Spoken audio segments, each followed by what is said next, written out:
જય મહાદેવ. હું છું જ્યોતિષ આચાર્ય મયુર જોશી. આજે વાત કરવી છે પનોતીની. આમ તો પનોતી શબ્દ થોડુંક અજુગતું લાગતું હોય છે આપણને.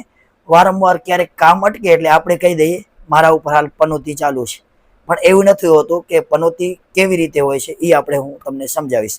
કે પનોતી આમ શનિ અને ચંદ્રથી શનિની ગતિ જ્યારે બીજે પહેલે કે 12મે કે ચોથે કે 8મે આવતી હોય ત્યારે 2.5 વર્ષ અને 7.5 વર્ષનો તબક્કો એ વ્યક્તિને ભોગવવાનું આવતું હોય છે. પણ પનોતીના દેવ છે શનિ મહારાજ. શનિ એને નવગ્રહમાં ન્યાયાધીશ તરીકે ઓળખવામાં આવ્યા છે. અને શનિ મહારાજ એક કર્મના પણ દેવ છે. જેવું કર્મ કરીએ તેવા ફળ આપણને મળતા હોય છે. જે લોકો ઉપર હાલ પનોતી ચાલી રહી છે એ લોકો અત્યારે પનોતીની યાતનાઓ ભોગવી રહ્યા છે. પનોતીમાં શું શું થાય? તો પનોતીમાં વ્યક્તિ શારીરિક, માનસિક, આર્થિક રીતે તૂટી જતા હોય છે. પનોતીમાં વ્યક્તિને પારિવારિક પ્રશ્નો પણ ઊભા હોય છે. પારિવારિક પ્રશ્નોને ક્યાંક ને ક્યાંક મતભેદો અને મનભેદ ઊભા થતા હશે. બધાથી સારું કર્યું હોવા છતાં પણ એ વ્યક્તિ અંતે ખરાબ સાબિત થતો હોય છે. આ પનોતીના મુખ્ય ગુણ. ધંધા રોજગારમાં પ્રશ્નો ઊભા થતા હોય છે. વાહનના વ્યવસાય હોય તો વાહનના વ્યવસાયમાં પણ પ્રોબ્લેમ આવતી હોય છે.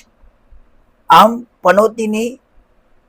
જ્યારે પનોતી ચાલતી હોય ત્યારે માણસ અનેક પ્રકારના દુઃખ ભોગવતા હોય છે.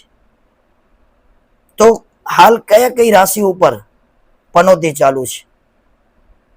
હાલ મેષ, સિંહ, ધન, કુંભ અને મીન રાશિ ઉપર અત્યારે પનોતીનો તબક્કો ચાલુ છે.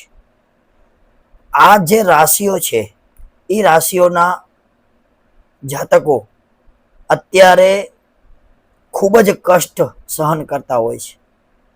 આ કષ્ટ શું કામ આવે છે? આ પનોતી શું કામ આવે છે? આ પનોતી કર્મના ફળ દેવા માટે આવે છે. એવું નથી હોતું કે પનોતી કાયમ ખરાબ ફળ આપે. એવું ક્યારે પણ નથી હોતું. અને જો કુંડલીમાં શનિ બળવાન હોય તો પનોતીનો ખરાબ ફળ મળતો નથી. જો કુંડલીમાં શનિ બળવાન હોય તો, નહીં તો કર્મના ફળ અનુસંધાને શનિદેવ ફળ આપે છે. જે રાશિઓમાં પનોતી ચાલી રહી છે એ રાશિના જાતકો આ પનોતીના ખરાબ ફળમાંથી કેમ બચી શકે, એ પનોતીના નિવારણ માટે એ લોકો શું શું કરી શકે તે આપ ખાસ ધ્યાનથી સાંભળજો.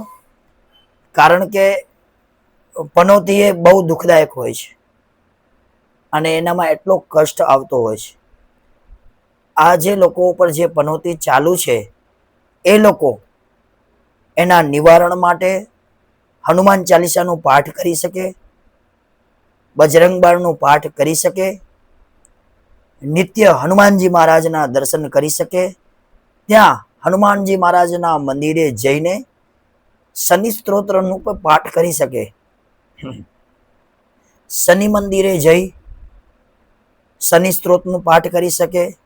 શનિ મંદિરે જઈ શનિ ચાલીસાનો પાઠ કરી શકે. શક્ય હોય તો મંગળવાર અને શનિવારે શનિ મંદિરે જઈને અભિષેક પણ કરી શકે. એના સિવાય કાળી વસ્તુઓનું દાન પણ કરી શકે. કાળા કપડાનું દાન કરી શકે, કાળા તલ અડદનું પણ દાન કરી શકે, એના પહેરેલા કપડાનું પણ દાન કરી શકે, એના પહેરેલા કાળા કપડા હોય એનું પણ દાન કરી શકે. એના સિવાય ગરીબ માણસો, જે લોકો જરૂરિયાતમંદ છે એ લોકોને કાળી ચાદરનું પણ દાન કરી શકે,